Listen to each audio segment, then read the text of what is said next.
So let's just, without further ado, I want to kick this off with an introduction to Zarif Sahin, and I'm going to read her bio to you guys because it's super impressive. I don't want to miss anything. And here we go. All right, ready?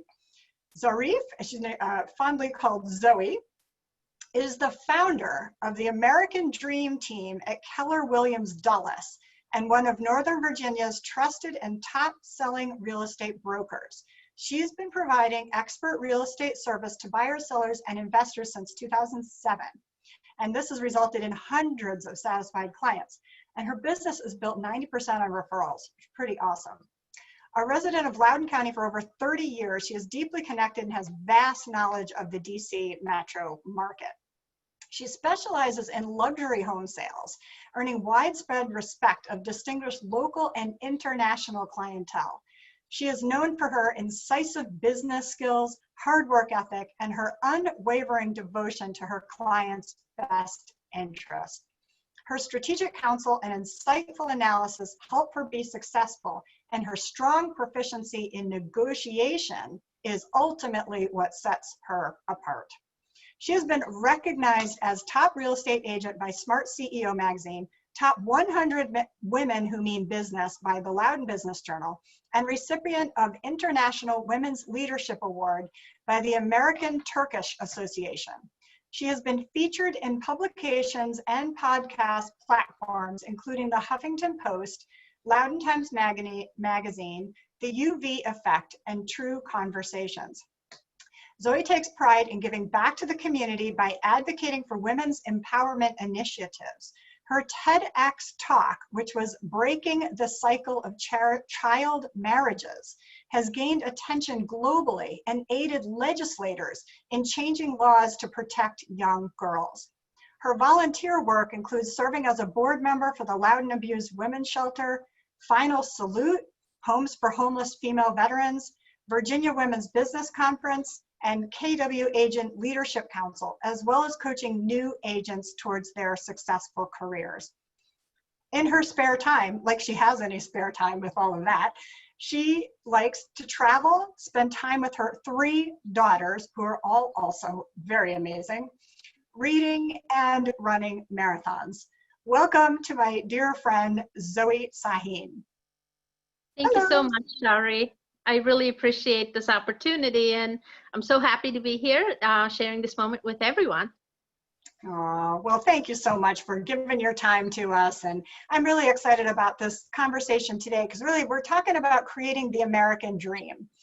And when I first met you, and it's been a while now, I'm thinking it might even be going back 10 years or so, because I looked at your TEDx talk, and that was 7 years ago, and I remember talking to you about that even before, and you were kind of nervous, like as a speaker or whatever. And I think I met you before the TED Talk. I think I met you at my first ever speech, which was in 2011 or 2012.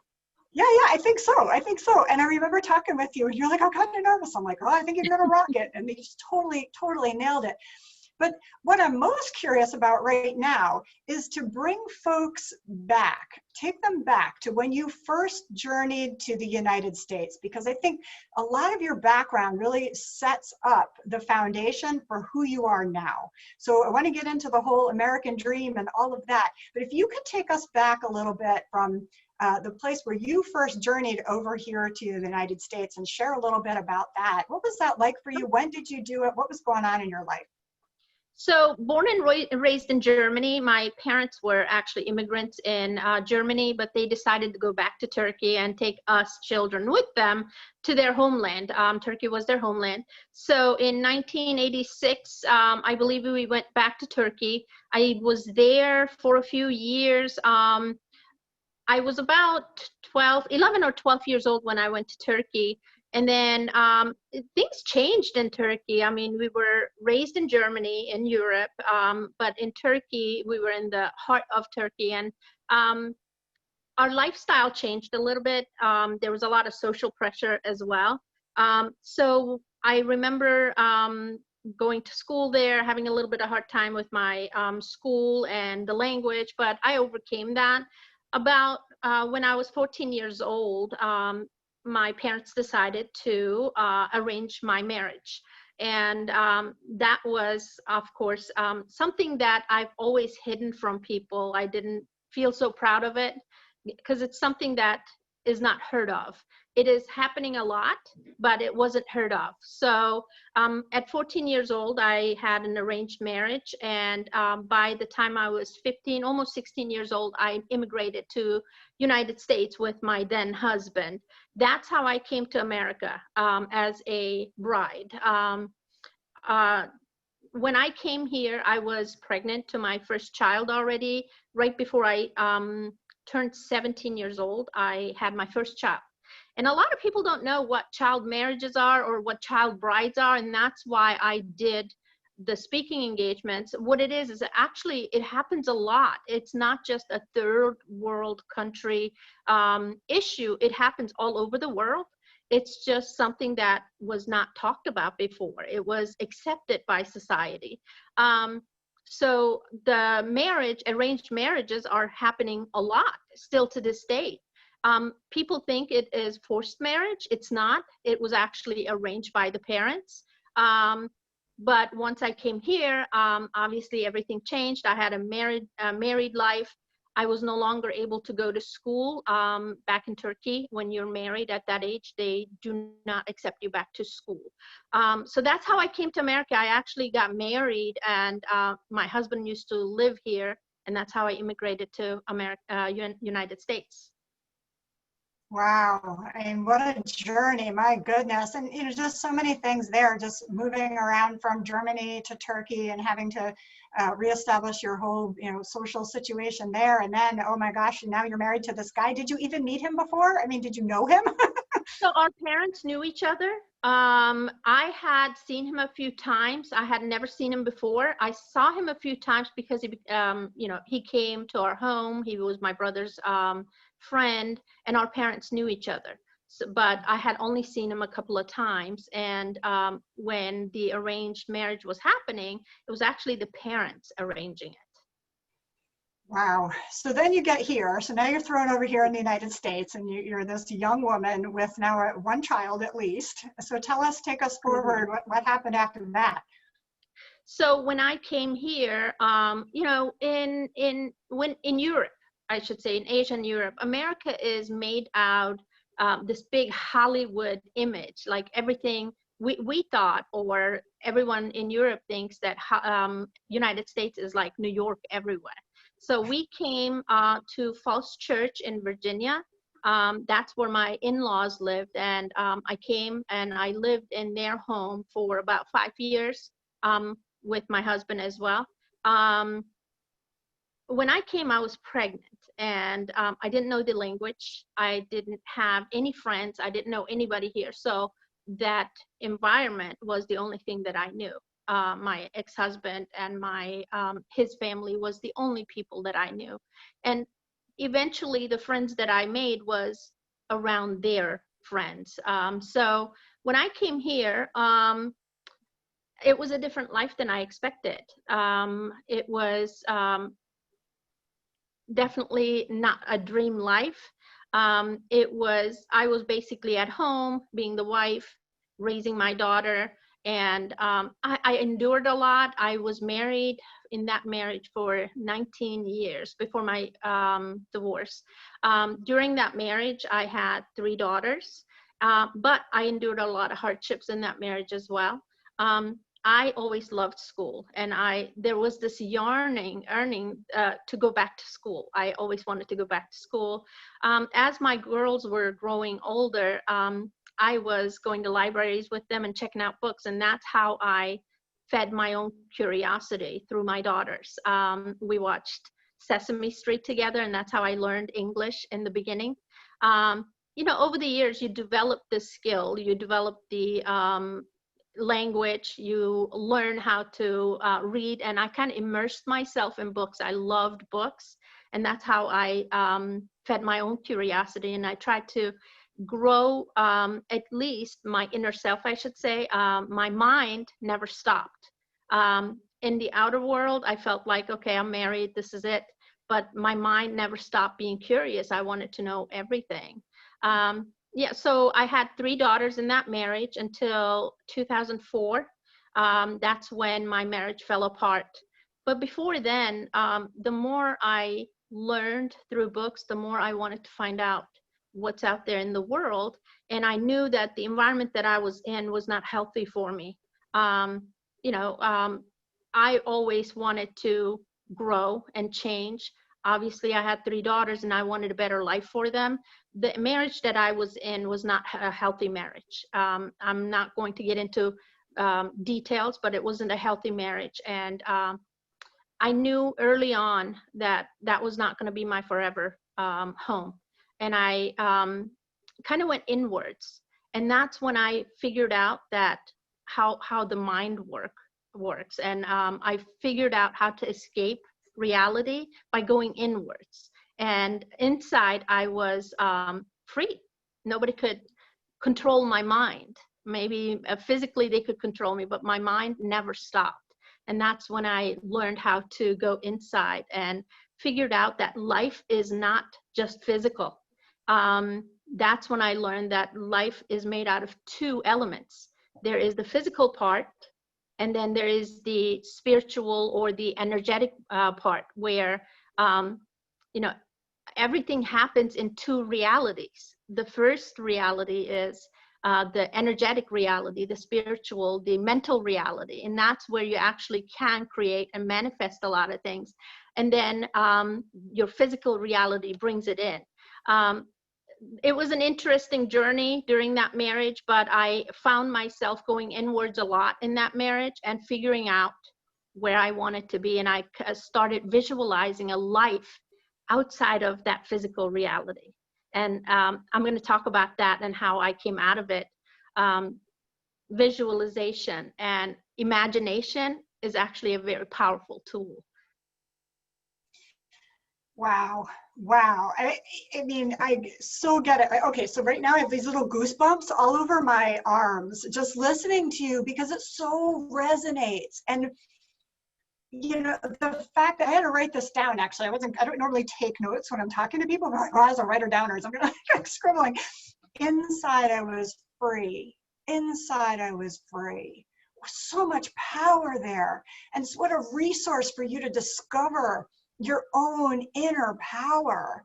And then to be able to use that inner power to create an image, to visualize and imagine something different than your surroundings. I mean, all you knew was your surroundings, your parents, and then the in-laws and the husband and the 3 kids, and no language except for learning it through Sesame Street. But having the inner resolve and the spirituality, this mental peace, and being able to think, I could create a physical reality different than I'm experiencing right now. Exactly. Oh my gosh. I mean, that is so awesome. And you know, you hear a lot of authors now writing about this, and I'm still in love with books, and I read a lot of books. And you know, one of the TED speakers, when I gave a TEDx talk, his name is Srini Pillai, and he is a brain scientist, a brain surgeon, and he wrote a lot of books about how the mind works. And everything he writes resonates so much with what I experienced. And I'm like, okay, so what I experienced was not weird. It's actually real. There's a lot of things that I can kind of resonate with, but the one thing that I love reading nowadays is The Power of Awareness. It starts in the inside. And I don't know if you know Joe oh yeah, Joe Dispenza. Dispenza, yes. Yeah. He started coming out with all this, how powerful your consciousness and subconsciousness is. And, you know, all of these things I've already known, and now it's becoming more and more prevalent, which I'm really loving.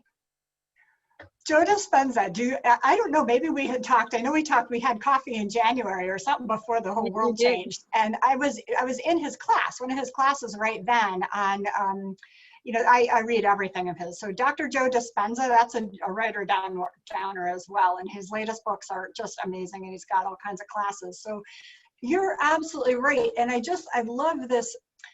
what I'm hearing from you is this yearning, this ongoing quest for knowledge and self-discovery and awareness, self-awareness. And you and I resonate on the same level, because I'm always talking about that stuff too. So let's go back now. So as you've had so many different kind of pivotal defining moments, and there was a moment you mentioned about divorcing your husband. So what, without going into too much personal detail, I mean, whatever you want to share, but as far as having the courage to be able to make that switch, I mean, how did you have to show up for yourself in that moment? Because I can imagine that must have been terrifying with 3 young girls, and you know, how were you feeling? What was going on for you?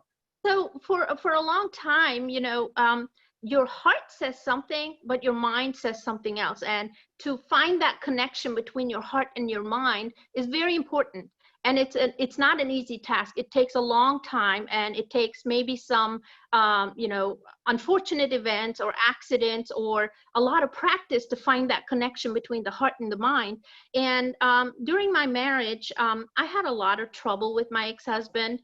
I don't want to talk about all of those details, but what really gave me courage is I've always had a free spirit, a free mind, and that was just, I couldn't contain that inside anymore. It wanted to come out. It wanted to come out. And I started believing there's a higher power. There's something more than this physical life here. And that's when I started reading more books and more the Bible or the Quran. I read a lot of spiritual books as well. And I realized that, you know, there is a higher power, and my heart was yearning to be free and to reconnect with that power. When I had my daughters, my oldest daughter was about 14 years old. And when she started growing older and getting to the age when I was married off, that's when I started fearing that they would probably end up in the same fate as well. And I just couldn't look at them and see them living the same life. I wanted better for them. So what I've learned during my experiences, you know, we have the power to choose what we want our lives to be. You know, the outer circumstances don't define who we really are. We have the power to either succumb to that outer circumstance, or we can actually do something, choose a different reality, and focus on that. And I wanted a different reality for my daughters. I got out of the marriage for my daughters. I started visualizing a life outside of my marriage. I always visualized, maybe 5 years before I got divorced, I started visualizing how life would be without being married, how life would be if I got out of the marriage and gave my daughters a different life. So that visualization is actually what triggered me to turn my attention from the victim mentality into possibility mentality. And that's when I noticed, oh my gosh, I mean, the more I visualize things, the more I focus my attention to the possibilities, I started forgetting, and the fear started diminishing. It wasn't scaring me anymore. That's how the courage started coming out. The more I learned, the more I fed my mind and my heart with information, new information. I started creating a reality in the energetic world that I was wanting to be a part of. And I started focusing my attention there, and everything that I was afraid of, my ex-husband or the life that I didn't want for my daughters anymore, I slowly noticed that that fear was going away, and I was becoming more brave, more courageous, and I really wanted that life that I was visualizing. I wanted that for real, not just in my mind. So powerful, Zoe. Oh my gosh, I'm just like absorbing, I'm sponging you. So just a quick note here for you guys who are listening. I'm sure everyone's riveted like I am. What we're going to do is Zoe and I are going to continue this conversation, and we're going to be checking the chat at the end, and we're going to open for discussion at least a half an hour at the end. So if you guys can hang on to your questions, your thoughts, your comments, we'll have an opportunity to open this line and just share freely. So hang in there. If I may add on to that, During that time, you asked me what caused the switch, what caused that bravery or the courage. I started questioning, who am I? Because all my life long, my parents were making the decisions, my ex-husband was making the decision, my environment, everybody, the outside influences were making the decisions for my life. And I got to a point where I was questioning, who am I? What do I like? What do I want for my life? What do I want for my children? And Srini Pillai, he actually wrote a book. It's called Life Unlocked. And in that book, he talks about how to overcome fear. I hadn't read that book then, but now I realize fear and possibilities are two emotions that really don't exist. But you bring it into reality, or you make your life whichever direction you focus your attention on. And so in order for me to focus on something more important or more significant than the fear, that was my daughters, my 3 daughters, and the life I wanted for them. That was the possibilities and the courage or the inspiration that I had, which allowed me to overcome fear. So in the energetic world, I should say, or the realm, the only way you can really overcome fear is if you find an inspiration or a reason that is greater than the fear. Absolutely. Amen, sister. I call that the purpose. That's the purpose. And you know, we were talking about earlier before this conversation, your strategic plan to reach your dream, and you call this the marathon principles. And the first one is create your vision. And that's what you've been talking about right now, right? So you have 4 different, just to put some context to some of this. So you have 4 different principles here. And the first one is create your vision, start with the end.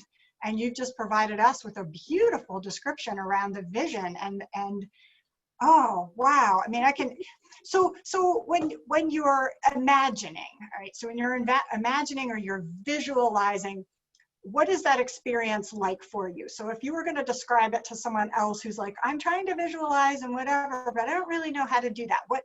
What happens for you when you visualize and imagine? Well, Shari, for me, it started with an escape. It was an escape from reality. I would kind of like go inwards and start to create a world in my mind that I wanted for myself. But when I visualize, I mean, the visualization is really imagination. There's 2 parts to visualization. And the first part is it starts in the mind. Until it starts in the mind and it manifests, you really can't see yourself doing anything physically until you actually have it in your mind. So for me, when I would go in the beginning, it was an escape, but when you do it over and over and over again, it becomes automatic. It becomes a habit. And that's what happened to me. I was escaping reality in my mind so much that it became automatic, where it became a meditative state. I would kind of find myself alone in a room. I would just close my eyes, or I would start to visualize what kind of a life I wanted, or what I wanted for my daughters. I wanted my daughters to go to college, and I wanted my daughters to be able to find a mate through love. I wanted them to choose who they wanted to marry. I wanted so much for them. And as I was visualizing all of that, Shari, my heart started feeling something, and it gave me a sense of happiness, a sense of bliss, a sense of pleasure. The more I visualized, the more I would feel excited about it, and that feeling of excitement, I kept wanting to feel that excitement and feel that feeling over and over and over again, and that's how it became subconscious. The whole visualizing or the imagination became subconscious. And I realized, wow, there is really power in imagination. It started with small things. I would maybe visualize something I wanted to get for my daughters, and somehow there would come opportunities would arise, or maybe my mind was starting to see the opportunities more, and I would grab that opportunity and it would give me a reason to bring it into life. So the same thing with the marathon principle, and I'll share that with you. That didn't happen until later, until after my divorce. I didn't even train for a marathon. And the longest run I did was probably 10K. And mind you, I had come out of an accident when I did the whole full marathon. And what happens is, if you can see the end result, and I could always visualize myself crossing that finish line, getting that medal. And I started practicing, you know, that image of me wanting to finish cross that finish line gave me the courage to get up every morning, 6 o'clock, 5:30 in the morning, and get on the road and start practicing. The more I practiced, the fitter I became. The more fitter I became, I started paying attention to my nutrition. It's like a domino effect. The visualization starts something that actually is like a domino effect that brings a lot of other goodness into your life, I should say. So inspiring. We're getting all kinds of comments on the chat. Inspiring, bold, courageous, awesome, you know, and of course, and you know, it's all about, you know, when I love what you're saying, because you can feel it as you're speaking, right? We can kind of pull this vision into our minds. Now we have this shared vision, and then we start to feel you open your heart, and it's making you happy, and we can all start to feel that. So it's so cool, because it's not just you, it's now a collective experience that you're sharing with us, and we're all able to hold this vision. Like I could feel myself crossing that finish line. I've never run a marathon. Not the 26.2 kind of marathon, other marathons. But so, you know, thinking about it, so it really changes your biophysiology, right? You start with this kind of spiritual sense, and then you're in your imagination as an escape, and then it's kind of tantalizing you and beckoning you to create it into the reality, to manifest it and make it real. And your body starts to go through these specific changes that are in alignment with that vision, and then you're unstoppable. So that's what I see you as. Yeah, it's imagination is the ability to be able to see something that you can't see with your eyes yet. And once you start to see that, coupled with the feelings of excitement, you start to create moments to do more of that feeling. And when your visualization or your imagination is coupled with feeling of excitement or the positive feelings, that's when you really can manifest or change the direction of your life. I mean, I'm reading a lot of books. A lot of people nowadays still fall into two categories, Shari. There is the circle of influence, I call. There is the people that will take action. They will not play the victim mentality. The people that want to do something great. And then there's the people that let the outside circumstances dictate how they should feel. And I call that the proactive people and the reactive people. The reactive people, they will always blame something like, oh my gosh, my parents married me off, or the weather is awful today. They focus on the things they cannot control. And the proactive people focus on the things that they can control, which is, you know, improving themselves, improving their knowledge, and improving anything that they have control of. So there's two circles, the influence circle and the outside circle, I want to say the reactive circle. And where you pay your attention determines what kind of choices you make. And it's all about making choices. If you choose to be proactive and focus your attention on the things that you can actually control, you can change your life. You can change the direction of your life, at least one step at a time. And that's what happened during my marathon. I focused on what I could control. I could control my running. I could get up in the morning. I could control what I was eating and putting in my body. And it started becoming better and better and better until I actually ran that marathon. And that gave me a feeling of euphoria. Versus when I was married, I used to focus on my ex-husband's behaviors, which I couldn't change. I used to focus on what my parents did, which I couldn't control. I used to focus on the things until I figured out a way to go inside and focus on the things that I can actually control. You're amazing. I mean, this is so inspiring. And so I just have to, there was something you had told me a while ago. And I remember, I think you were, I don't remember if it was a marathon you were running or something else, but you had been training and then you were actually in the run and something happened to somebody else. They got injured or something. And didn't you stop and something happened with that? Can you tell us about that? Because I know you had the goal of finishing the marathon and all of that.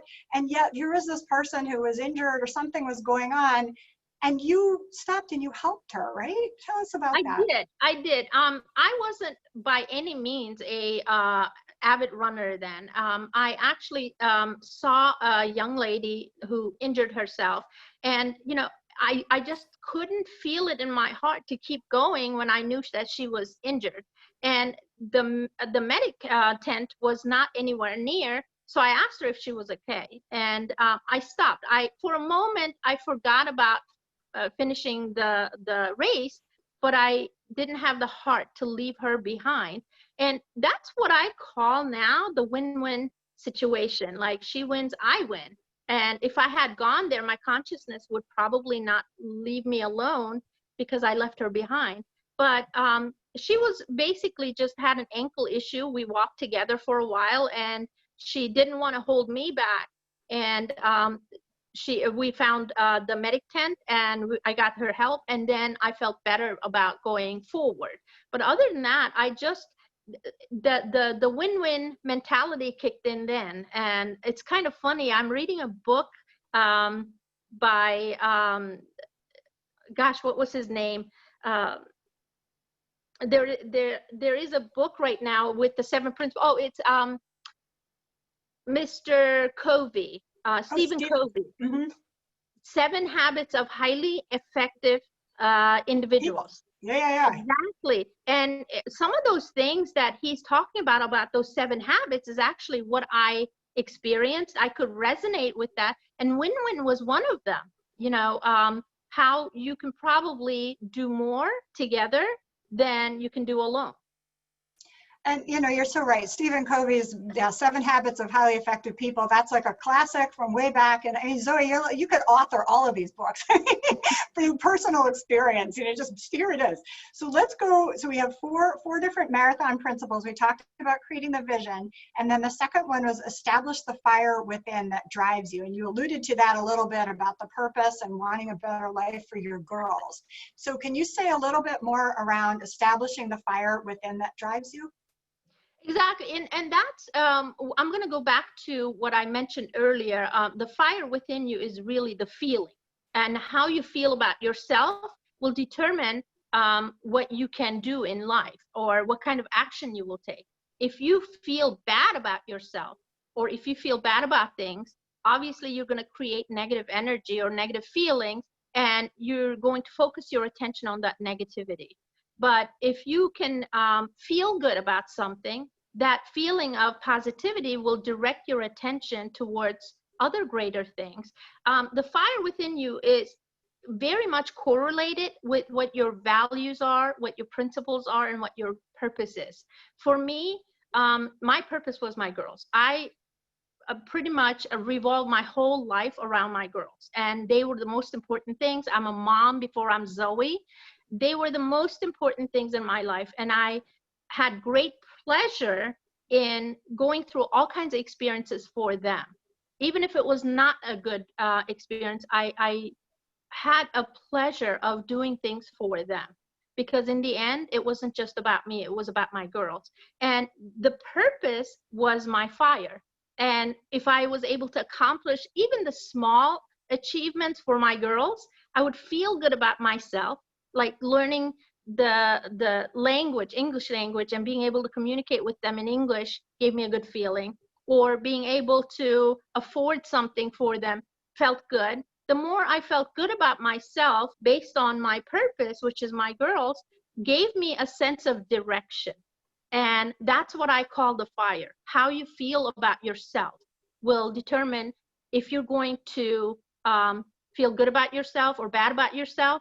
And that will determine what kind of action you're going to take. You're either going to gear yourself towards fear and limit yourself in what you want to do or can do. You will always feel fearful. Or if you feel good, you want to continue to do good, and that direction opens up a lot of new possibilities. So the fire that I'm talking about is really the feeling about yourself. Awesome, thank you. I noticed there's a couple of folks that have questions. If you can just hold your question till the end, we are going to open the line for discussion. We just want to make sure we get through these next two marathon principles so you guys have the content. Yeah, I love this. So break it down to manageable mile marks. That's number 3. So the first one was create your vision. Second one was establish the fire within that drives you. The third now we're going to talk about is break it down to manageable mile marks. So tell us about that.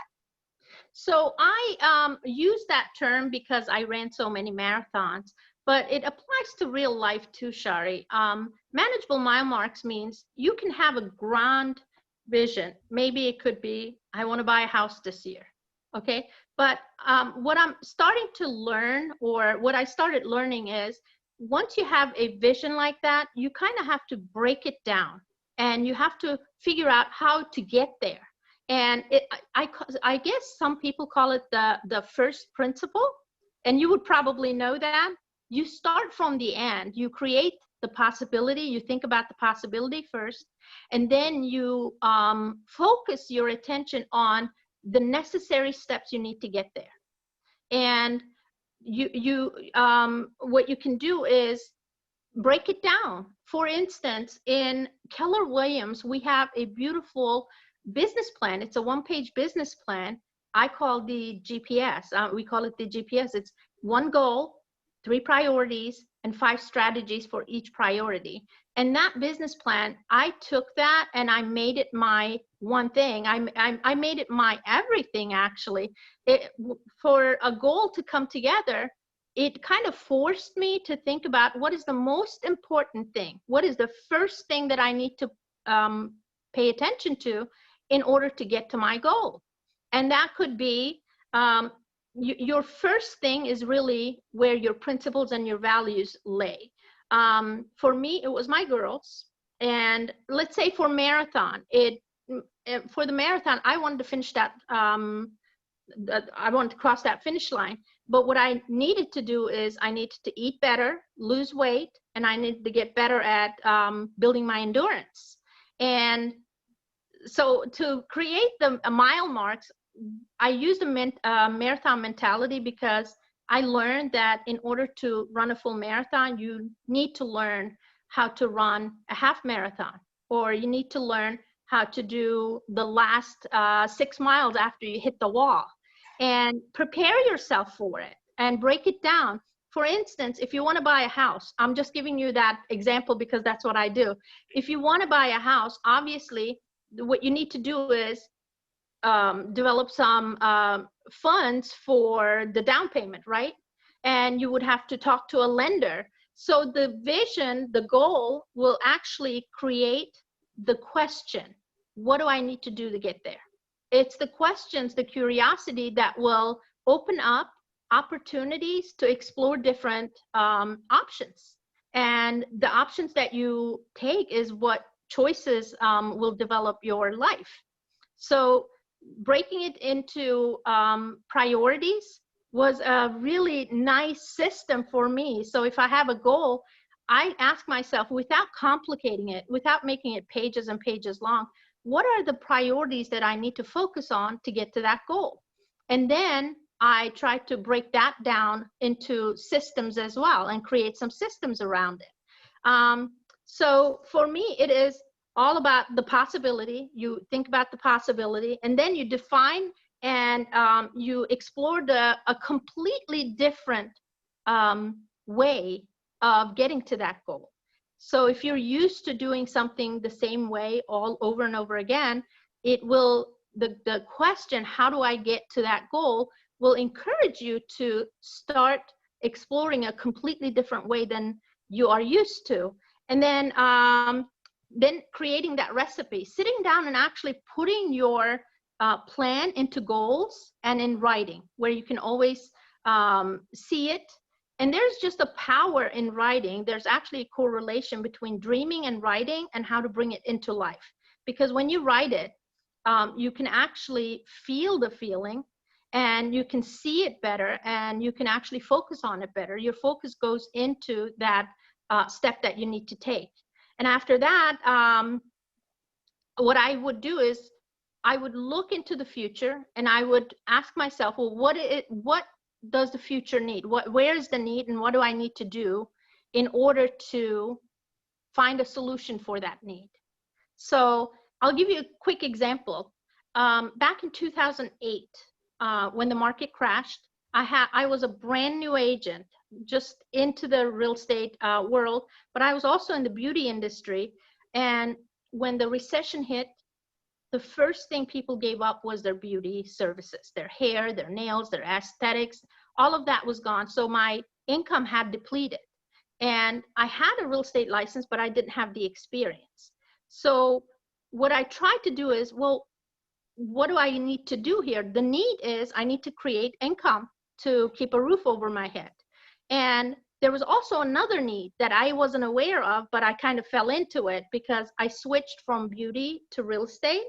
And in the real estate world during the recession, the housing market was all upside down.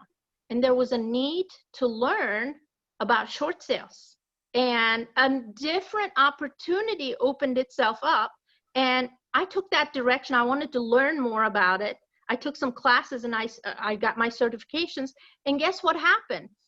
A whole new opportunity opened up, a whole new niche opened up for me. And I started doing more and more short sales. And that was the first year ever in the recession that I made 6 figures in the recession, because I was able to focus my attention on what is the need. I need the money, but the real estate market needed the expertise or the services in short sales. And that's all I did. And from 2008 until 2012, all I did was short sales.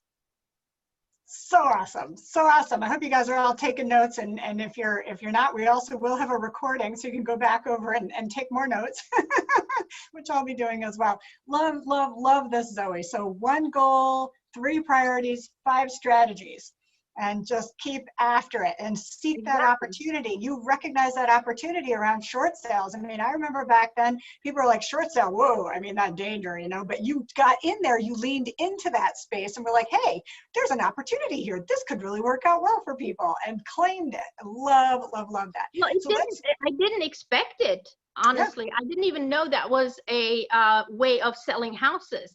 But instead of sitting down and moping about, well, everything is going downhill, where am I going to find the money? Or instead of playing the victim mentality, I started getting curious and creating more opportunities or more ways of tapping into that niche. Just like now, I mean, if you don't mind me touching that subject, when coronavirus hit, the whole world came to a standstill. Everybody was focusing on, oh my gosh, this virus is killing people.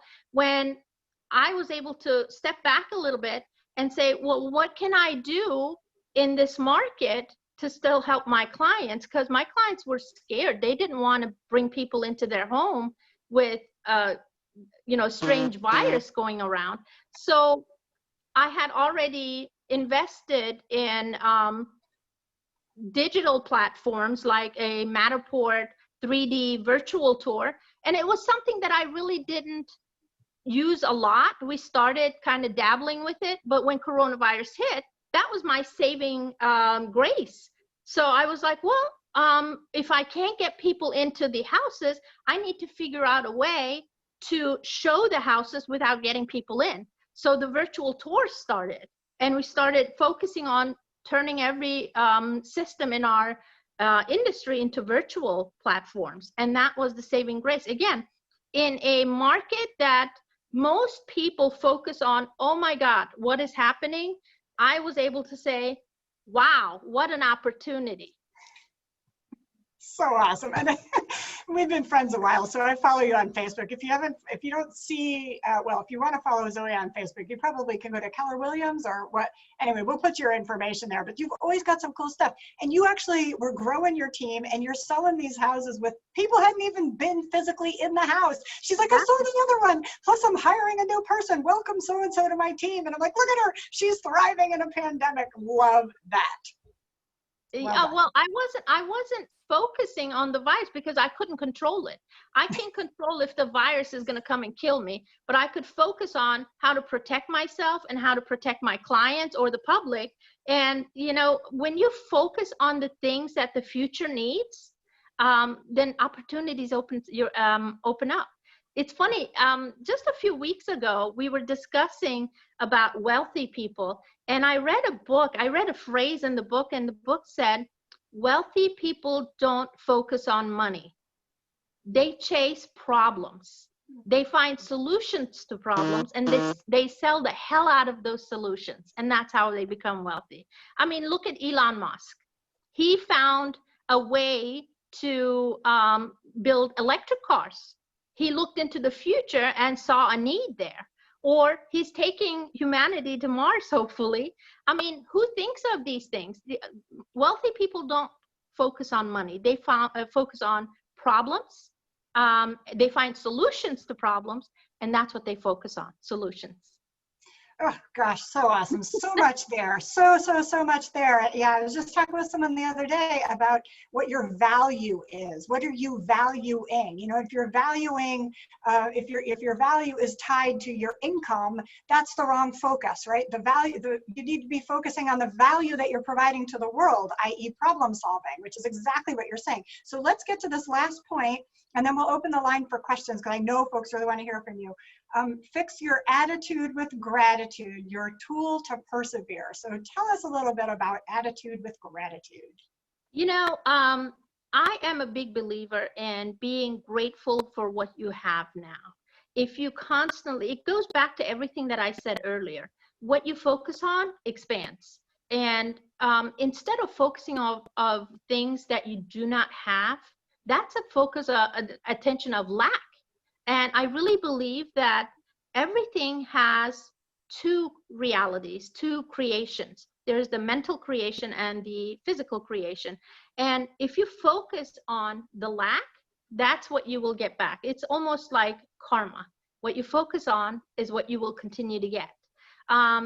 So I started focusing on being grateful for what I already have, because that feeling of gratefulness, it actually is a very powerful feeling.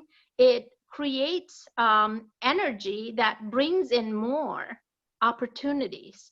For instance, I mean, yes, the coronavirus hit. Yes, back then the recession hit. But I was so grateful to be alive. I mean, instead of focusing on what the coronavirus is doing to our businesses, what it's doing to the whole world, I was focusing on, my gosh, I am able to breathe. I'm not in the hospital. I am right here and I'm alive. I'm so grateful for that. And that feeling of gratefulness actually expands. It brings more and more goodness into your life. It goes back to what I said earlier. We have choices of being the victim or being proactive or reactive. So if you focus on being proactive and being grateful for what you have, you can actually expand on that. I'll give you an example. There was a story in one of the books that I read, and it said, you know, when a group of people at work got together, they were talking about one of the employees, how they had a negative experience with that employee. And then another person came into that group and said, oh my gosh, you think your story is something? Let me tell you what they did to me. And then the third person came in and said, well, I can top that. Well, how about this? And they started focusing more and more on what was going wrong with that employee. And then there was one person in the company that wasn't being a part of that. He was actually focusing on that person who was the boss. He was focusing on what he can do to help him, because deadlines were coming up and everybody else was focusing on, you know, gossiping about him. the one person that was actually preparing analysis and preparing presentations for the boss was actually creating influence around him. He was being promoted to different positions because he was being noticed for the work that he was doing. So he was being proactive, and he was grateful for the job that he has and for the money that he's earning, instead of focusing on gossip and focusing on what's not going right. So what he ended up doing is he's got a promotion for a higher status, or he started getting noticed more, and he started having more influence around him. Gratefulness really is being grateful for what you have now, instead of focusing on the problems, and instead of focusing on what you don't have, because that's only going to create a feeling of lack, and that's what you don't want. Such wise words, my friend. Oh my goodness. Thank you so much for sharing.